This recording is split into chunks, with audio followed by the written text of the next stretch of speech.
Ir šiandien mūsų pašnekovė, naujai iškepta daktarė, labai įdomi tema, visiems lietuviams labai aktualią temą, tai vabzdžių sveikatos sutrikimai.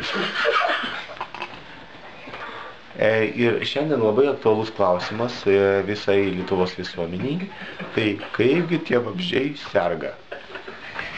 Ačiū labai už tai, kad mane pavadinote daktarė. Iš tiesų, aš labai sunkiai gyniausi, labai daug darbo įdėjau. Bet, sakyčiau, žinokit, žurnalistas biškutėlį atsilikęs nuo Lietuvos mokslo, nuo pasaulio mokslo. Nes šiuo metu patys populiariausi dalykai, apie kuriuos verta šnekėti, yra...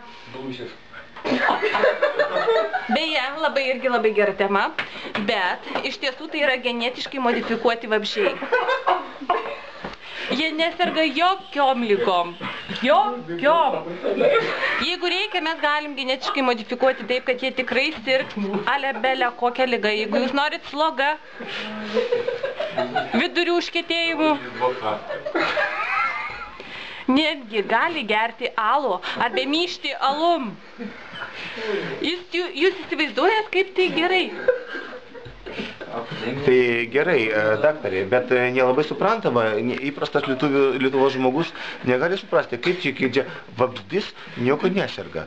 Jukgi vabzdžiai labai... Jūs nesuprantate, jie gali myžti alum. Tai gerai, reiškia, jeigu vienas vabzdys myža alum, tai kitas vabzdys gali gerti alų. Ir gaunasi tada perpetuum mobile. Tai šiek tiek prieštarauja fizikos trečią, antrą ir pirmą dėsnį. Ir aš norėčiau paklausti, daktarės, o kaipgi daryti su tais vabzdžiais, kurie norėtų susirgti ir norėtų ne tik myžti alumi, bet ir gerti tą alų ir sirgdami gerti alų? Jūs už kokias teisės? Už vabzdžių ar žmonių norų? Štai kur klausimas. Atsiprašau labai, apie žmonės mes dabar nekalbam. Žmonės yra niekas. Vabzdžiai yra visata. Vabzdžiai, mes apie vabzdžius ir jų sveikatos sutrikimus. Taigi, įsivaizduokite, vabzdys myža alumi ir negali nieko su to padaryti. Ir jam reikia visuomenės pripažinimo.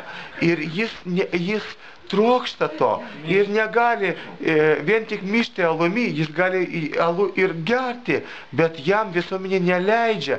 Ir tai yra ir mūsų valstybės problema. Ir valstybė visiškai nesprendžia šitų problemų. Čia yra pasaulio problema. Pirmiausia, tai aš norėčiau pasakyti, vabzdžiai turi kreiptis į polikliniką, pas bendros praktikos gydytojus. Tik taip jiems galima padėti. Patys vabzdžiai degul nesigydo. Degul nesigydo jie patys.